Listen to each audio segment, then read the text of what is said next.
Okay, let's start this video. इस video में हम कवर करने वाले हैं अंडरस्टैंडिंग ऑफ बिग डेटा, उसकी कुछ इम्पोर्टेंस एंड उसके कुछ की कंसेप्ट्स। तो आइए शुरू करते हैं इस वीडियो को। तो सबसे पहले हम बिग डेटा के बारे में जानेंगे।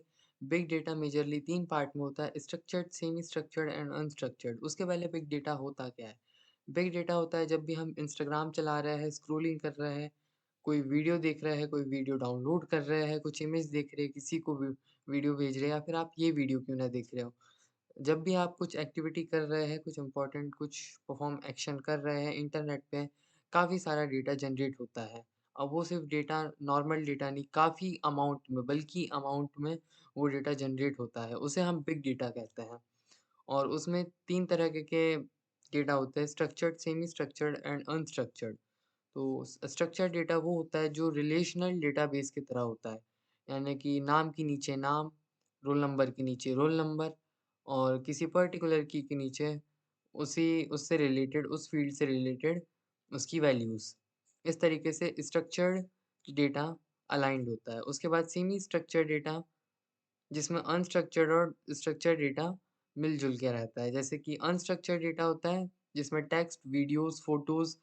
जैसे कि एक वेबसाइट हमने विज़िट की, उसमें टेक्स्ट, वीडियोज़ इस तरीके से डेटा अरेंज्ड है, तो कोई स्ट्रक्चर्ड फ़ॉर्म में नहीं है।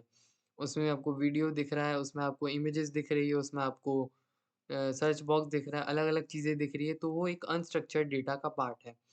और आज के इस मॉडर्न एरा में आपको स्ट्रक्चर्ड डेटा ओनली 10% देखने को मिलेगा और मोस्टली 90% आपको अनस्ट्रक्चर्ड डेटा देखने को मिलेगा। और इसका इस्तेमाल मेजरली कंपनीज़ करती हैं ताकि वो आपकी एक्टिविटीज़ को ट्रैक कर सकें। और अगर जैसे मान लीजिए आपने इंटरनेट पे सर्च किया है कि मुझे एक सूटकेस खरीदना है। आपने जस्ट सिर्फ़ सर्च किया, आपको खरीदना नहीं है, लेकिन वो कंपनी उस बड़े से डेटा में, बिग डेटा में उस चीज़ को आइडेंटिफ़ाई करेगी एंड देन आपको हर जगह वो ऐड दिखाएगी। आपने खुद नोटिस भी किया होगा कि आप किसी चीज़ को सर्च करें खरीदने के लिए, भले ही आपको खरीदना हो या ना खरीदना हो, वो चीज़ आपको फिर बार-बार अलग-अलग ऐप्स में एड्स के रूप में आपको दिखाई जाती है। तो इस चीज़ का इस्तेमाल कंपनीज़ अपने प्रॉफ़िट के लिए, पैसा कमाने के लिए करती है, जो कि उनके हिसाब से सही भी है। फिर उसके बाद हम आते हैं बिग डेटा और उसके पहले कौन-सा डेटा हुआ करता था उस पे, उसके डिफरेंसेस पे और बिग डेटा हमारे पास आया क्यों? तो सबसे पहले स्मॉल डेटा हम उसे पहले मतलब मेनली उसे डेटा ही कहते हैं, लेकिन अब बिग डेटा आ गया है, तो हमने उसे स्मॉल डेटा कहना शुरू कर दिया है। तो वो एक स्ट्रक्चर्ड और यूनिफ़ॉर्म वे में होता है स्मॉल डेटा, जैसे कि हमने अभी पढ़ा था स्ट्रक्चर्ड जो होता है, जो रिलेशनल मतलब टेबल्स के फॉर्म में हो। उसी के अपोज़िट बिग डेटा जो कि हेटेरोजेनियस फॉर्म में होता है, जैसे कि हमने अभी समझा कि वीडियोज़, इमेजेस और टेक्स्टुअल मैसेजेस वो सब मिक्स्ड हो गए हो एक एक जगह पे, उसे हम बिग डेटा का नाम देते हैं। उसके अलावा स्मॉल डेटा में हमें हाई क्वालिटी और हम उस डेटा पर रिलाय कर सकते हैं। बिकॉज़ वो डेटा एक स्ट्रक्चर्ड फॉर्म में है, तो वहाँ पर एक आइडेंटिकल फॉर्म में है, मतलब नेम के नीचे सारे नेम से आपको पता है कि किस की क्या वैल्यूज़ हैं, किस डेटा की क्या वैल्यूज़ हैं, वो हमें वहाँ पर पता होती है। वहीं बिग डेटा में एक मेसी डेटा होता है, तो वहाँ पर ये पता करना मुश्किल है। उसी के साथ हम स्मॉल डेटा में एक सिंगल मशीन पे प्रोसेस कर सकते हैं, लेकिन हमें बिग डेटा में के लिए काफ़ी मल्टीपल मशीन्स की ज़रूरत हो सकती है, अगर हमें उसपे प्रोसेसिंग करना हो। उसके बाद स्मॉल डेटा ट्रेडिशनल होता है, उसी के साथ बिग डेटा मॉडर्न डेटा होता है, आज के ज़माने में यूज़ होने वाला डेटा। उसके अलावा स्मॉल डेटा को प्रोसेस करने के लिए हम स्टैटिकल टेक्निक्स को यूज़ करते हैं डेटा को एनालाइज़ करने में। उसी उसी के अपोज़िट बिग डेटा के लिए हमें एडवांस्ड एनालिटिक्स टूल या फिर मशीन्स को यूज़ करना पड़ता है। उसके अलावा अ, जो स्मॉल डेटा होता है वो एक ऑर्गेनाइज़्ड मैनर में डेटाबेस में इंसर्ट होता है जैसे और उसके लिए हम एसक्यूएल यूज़ कर सकते हैं। उसी के अपोज़िट बिग डेटा में पाइपलाइन्स का यूज़ करते हैं जिसमें क्यूज़ और अलग-अलग चीज़ों का हम जैसे यहाँ पर लिखा हुआ है काइनेसिस, गूगल पब इनको यूज़ करते हैं ताकि हमारा जो बिग डेटा है काफ़ी ज़्यादा अमाउंट में वो डेटा प्रेज़ेंट है तो उसे हम हाई स्पीड के साथ बैलेंस कर सकें। उसी के उसी के साथ स्मॉल डेटा में जो डेटा होता है, उसकी रेंज हम केबी, एमबी या फिर गीगाबाइट्स, मेगाबाइट्स इसमें हम मेज़र करते हैं। लेकिन बिग डेटा में जो हम अमाउंट मेज़र करते हैं वो टेराबाइट्स या फिर एक्साबाइट्स या फिर पेटाबाइट्स इन कुछ टर्म्स के साथ, इन कुछ यूनिट्स के साथ हम डेटा को काउंट करते हैं। क्योंकि बिग डेटा में ज़्यादा डेटा होता है। उसी के अलावा यहाँ पर लेस नॉइज़ डेटा होता है बिकॉज़ यहाँ पर कम डेटा है, स्ट्रक्चर्ड डेटा है, यहाँ पर अनस्ट्रक्चर्ड डेटा है। तो यहाँ पर सीधी-सीधी बात है कि क्वालिटी गारंटीड नहीं होगी क्योंकि बहुत सारा डेटा होगा तो उसमें काफ़ी अनवांटेड डेटा भी होगा, अनस्ट्रक्चर्ड डेटा भी है, इसलिए यहाँ पर क्वालिटी कॉम्प्रोमाइज़ की जाती है। उसके अलावा यहाँ पर बैच ओरिएंटेड प्रोसेसिंग पाइपलाइन की ज़रूरत होती है स्मॉल डेटा में और बिग डेटा में batch and stream processing pipeline की ज़रूरत होती है। फिर उसके बाद बिग डेटा हमारे लिए इम्पोर्टेंट क्यों है? आज के इस मॉडर्न एरा में बिग डेटा हमारे लिए इसलिए इम्पोर्टेंट है क्योंकि सबसे पहले तो जो कंपनीज़ होती है, उनके पास डेटा डेटा होता है ताकि वो एनालाइज़ कर सकें और अपने आगे के डिसीज़न्स ले सकें, ना कि वो इंट्यूशन पे डिपेंड करें। इंट्यूशन पे डिपेंड करना ज़्यादा रिस्की है एज़ कम्पेयर टू आप डेटा पे डिपेंड करें क्योंकि डेटा एक ऐसी चीज़ है जो प्रेज़ेंट है। इंट्यूशन आप सिर्फ़ अपने मन में सोच रहे हैं, but data is actually present. और डेटा हम कैसे पता करते हैं? जो भी हमारे यूज़र ट्रेंड्स चल रहे होते हैं, पैटर्न्स चल रहे होते हैं, उन उन उनसे हम पता करते हैं मतलब कंपनीज़ पता करती हैं कि डेटा उस ट्रेंड्स और पैटर्न्स को आइडेंटिफ़ाई करके कि हमारे यूज़र्स को क्या चाहिए। उसी के अलावा बिग डेटा जो होता है, वो फ्रॉड्स को भी पहचानने में मदद करता है। कुछ अनवो अन उम सस्पिशियस पैटर्न्स को आइडेंटिफ़ाई करके, किसी बैंक ट्रांज़ैक्शन में, फाइनेंशियल ट्रांज़ैक्शंस में कोई भी अनयूजुअल ट्रांज़ैक्शन हो रहा हो या फिर एक पैटर्न नज़र आ रहा हो जो कि ठीक नहीं है, वहाँ भी बिग डेटा इम्पोर्टेंस रखता है। फिर उसके अलावा अगर आपको अपनी सिटी को स्मार्ट सिटी बनाना है, तो उसमें भी बिग डेटा एक इम्पोर्टेंट रोल प्ले करता है। कुछ इस तरीके की जो सड़क है या फिर ट्रांसपोर्ट व्हीकल्स हैं, उनमें सेंसर्स और डिवाइसेस लगा दिए जाएँ और अगर वो बिगड़े या कुछ प्रॉब्लम आया, उनमें कुछ बेटरमेंट की ज़रूरत हो, वो आपको डेटा के थ्रू इंडिकेट करे, तो आप उन्हें जल्दी से जल्दी ठीक करके अपनी सिटी को और बेहतर बना सकते हैं। उसी के अलावा हम बिज़नेस इनोवेशंस में यूज़ कर सकते हैं बिग डेटा को। और बिग डेटा के थ्रू हम न्यू अपॉर्च्युनिटीज़ को और बिज़नेसमैन जो है वो एरियाज़ को आइडेंटिफ़ाई कर सकते हैं कि उन्हें कहाँ बेटर इन्वेस्ट करना चाहिए या किस बिज़नेस में अपने हाथ खोलना चाहिए, उस बिज़नेस का डेटा देखकर कि किस हिसाब से उसमें पैटर्न बन रहे हैं, किस तरीके से वो आगे जा रहा है या पीछे आ रहा है। इस तरीके से डेटा को आइडेंटिफ़ाई करके उसमें वो इन्वेस्ट कर सकते हैं, तो ये बिज़नेस इनोवेशन में भी काम आता है। उसी के अलावा हम हिस्ट्री का डेटा देख के हम फ्यूचर को भी प्रिडिक्ट कर सकते हैं। इस काम में भी बिग डेटा की इम्पोर्टेंस हमें नज़र आती है। उसके बाद बिग डेटा की कुछ इम्पोर्टेंट कैरेक्टरिस्टिक्स हैं। वैसे तो बहुत सारे वीज़ हैं लेकिन हमने यहाँ पर 4 वीज़ को लिखा है। एक है वॉल्यूम, दूसरा है वेलोसिटी, तीसरा है वैराइटी, चौथा है वेरासिटी। तो सबसे पहले हम वॉल्यूम की बात करेंगे। वॉल्यूम जो होता है, जो बिग डेटा होता है, वो काफ़ी ज़्यादा मात्रा में प्रेज़ेंट होता है, काफ़ी ज़्यादा बड़ा साइज़ होता है, तो हम उसे वॉल्यूम कहते हैं।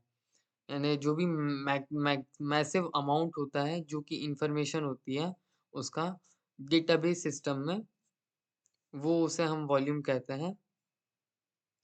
उसी के अलावा और हाँ, जब भी ये मैसिव अमाउंट ज़रूरी नहीं कि आपके डेटाबेस सिस्टम में फिट हो। जैसा कि हमने पढ़ा बिग डेटा जो है अनस्ट्रक्चर्ड डेटा है, ज़रूरी नहीं है कि वो आपके ट्रेडिशनल डेटाबेस सिस्टम में फिट हो जाए, वो एक्सीड भी कर सकता है। तो उसी मैसिव डेटा अमाउंट को हम कैलकुलेट करते हैं, उस बड़े साइज़ को हम कहते हैं वॉल्यूम। फिर उसके बाद आता है वेलोसिटी। वेलोसिटी का मतलब रिप्रेज़ेंट करता है कि सॉरी किस स्पीड से आपने डेटा को जनरेट किया, उम, डेटा को प्रोसेस किया डेटा को जनरेट किया एंड डेटा को प्रोसेस किया, डिलीट किया या फिर जो भी आप एक्टिविटीज़ कर रहे हैं डेटा के साथ, किस स्पीड पे, वो हमें वेलोसिटी के थ्रू पता चलता है। उसी के अलावा वैरायटी रिप्रेज़ेंट करता है काफ़ी सारे टाइप्स के डेटा, जैसे बिग बिग डेटा हमने पढ़ा अनस्ट्रक्चर्ड डेटा, इमेजेस भी हो सकती है, टेक्स्ट भी हो सकते हैं, वीडियोज़ भी हो सकते हैं, सेंसर्ड डेटा भी हो सकता है। इस तरीके से हम वैरायटी को रिप्रेज़ेंट कर सकते हैं। वेरासिटी मतलब कि आपका डेटा किस स्टेट में है और इसमें सबसे ज़्यादा इम्पोर्टेंट आता है कंसिस्टेंसी मतलब वेरासिटी में हम पता कर रहे होते हैं कि इतना सारा डेटा जो बिग डेटा है, पूरा डेटा उसमें से आपका डेटा कितना कंसिस्टेंट है और कितना कंसिस्टेंट नहीं है। तो ये एक बहुत इम्पोर्टेंट पॉइंट है, वेरासिटी। उसके बाद हम आते हैं बिग डेटा के ड्राइवर्स पे। तो यहाँ पर सबसे पहले टेक्नोलॉजी एडवांसेस के बारे में हम बात करते हैं। तो जैसा कि जैसे-जैसे मॉडर्न एरा आते जा रहा है, वैसे-वैसे टेक्नोलॉजी में होते जा रहा है। तो बिग डेटा हमें हेल्प कर रहा है ताकि हम नई-नई टेक्नोलॉजी एडवांसेस के साथ हम काम कर पाएँ डेटा के थ्रू ताकि जैसा कि हमने पढ़ा कि हिस्ट्री को देखते हुए हम फ्यूचर को भी प्रिडिक्ट कर पाएँ डेटा के डेटा के मदद से। तो इस तरीके से हम एनालाइज़ कर सकते हैं एफिशिएंटली डेटा को और जैसे-जैसे टेक्नोलॉजी में एडवांस आते जा रहा है, वैसे-वैसे डेटा का अमाउंट भी बढ़ते जा रहा है। डेटा का अमाउंट भी बढ़ते जा रहा है, तो उस हिसाब से डेटा को एनालाइज़ करने के लिए एडवांस टूल भी आने लगे। तो हर चीज़ में एडवांसमेंट बढ़ते जा रहा है, चाहे वो टेक्नोलॉजीज़ में हो, चाहे वो डेटा में हो, चाहे उस डेटा को एनालाइज़ करने के लिए कुछ टूल्स की ज़रूरत हो। उसके बाद बिज़नेस रिक्वायरमेंट्स पे हम बात करेंगे तो जब भी किसी बिज़नेसमैन को अपने बिज़नेस के लिए रिक्वायर्ड चीज़ें पता करनी हो, तो उसके लिए भी सबसे ज़्यादा इम्पोर्टेंट थिंग होती है बिग डेटा कि किस तरीके से वो डिसीज़न मेकिंग कर सकें, ताकि वो अपने बिज़नेस को सक्सेसफुली रन कर सकें। वो इस तरीके से ताकि वो मतलब वो डेटा से पता करें कि जिस फ़ील्ड में वो बिज़नेस खोलना चाहते हैं, उसमें क्या-क्या रिक्वायर्ड चीज़ें हैं, क्या उस बिज़नेस का स्कोप है, इस तरीके की चीज़ें पता करके वो बिग डेटा का यहाँ पर यूज़ करते हैं। उसके बाद रेगुलेटरी कंपाइलेंस जहाँ पर यहाँ पर हम इसे इस तरीके से देख सकते हैं कि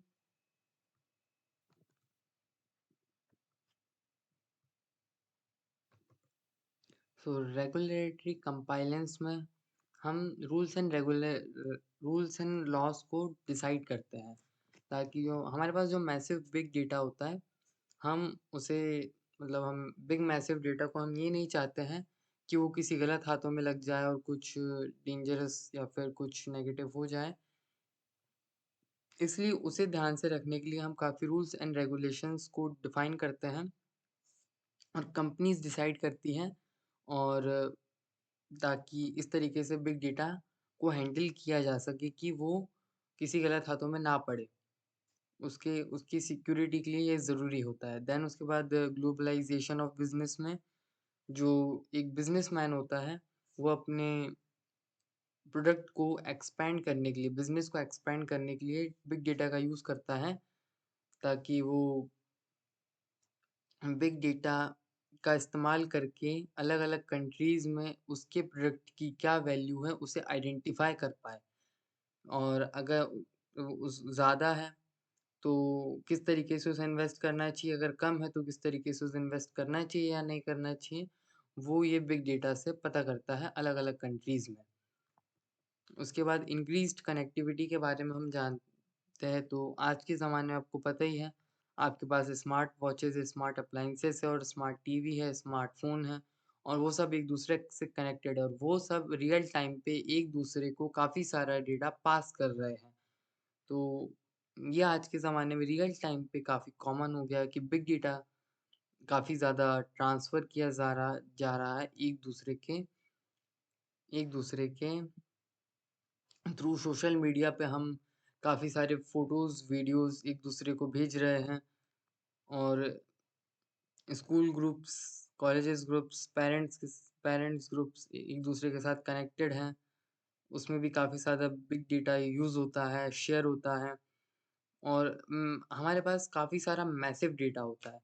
तो उसकी सिक्योरिटी का भी ध्यान रखना हमें काफ़ी ज़्यादा ज़रूरी है, तो उसके से रिलेटेड सिक्योरिटी कंसर्न्स भी बहुत ज़्यादा होते हैं। हमने जैसे पढ़ा रूल्स एंड रेगुलेशन होना ज़रूरी है और इसमें काफ़ी सारे साइबर सिक्योरिटी थ्रेट्स भी होते हैं क्योंकि काफ़ी सारा मैसिव डेटा है तो उसे हैंडल करने की भी काफ़ी ज़्यादा ज़रूरत होती है और बिज़नेसमैन की ये ज़िम्मेदारी होती है कि वो अपने कस्टमर्स को उसके डेटा की सेफ्टी का एश्योरेंस दे और परफेक्ट सिक्योरिटी मेजर्स ले एडवांस टूल्स का यूज़ करके अपने मैसिव बिग डेटा को सेफ रखें। उसके बाद अगर जैसा कि हमने पढ़ा हमारे पास बिग डेटा होता है, मैसिव बिग डेटा होता है और होता ये है कि वो हमेशा बढ़ते जा रहा है। जैसे कि हम डेली इंस्टाग्राम चला रहे हैं, यूट्यूब चला रहे हैं, वीडियो देख रहे हैं, तो डेटा वो बिग डेटा बढ़ते जा रहा है, बढ़ते जा रहा है। तो कंपनीज़ को उस बिग डेटा को स्टोर करने के लिए अपने डेटा स्टोरेजेज़ को भी स्केल अप करना ज़रूरी है, जो कि होता है महँगा, एक्सपेंसिव। तो ये भी एक इम्पोर्टेंट ड्राइवर है बिग डेटा का। उसके बाद डेटा इंटेंसिव टेक्नोलॉजीज़ का मतलब ये है कि कुछ tools and analytical tools analysis जिससे हम डेटा जो बिग डेटा होता है उसके कॉम्प्लेक्स डेटा सेट्स होते हैं हम उन्हें एनालाइज़ कर सकें। ये कुछ उन टेक्नोलॉजीज़ में आता है तो इस वीडियो में हमने ड्राइवर्स पढ़े बिग डेटा के। उसके पहले हमने 4 वीज़ के बारे में जाना characteristics, volume, velocity, variety, veracity. हमारे लिए बिग डेटा इम्पोर्टेंट क्यों है? स्मॉल डेटा, बिग डेटा के बारे में जाना और बिग डेटा का बेसिक हमने पढ़ा। तो इस वीडियो में इतना ही। Thank you for watching this video. Please.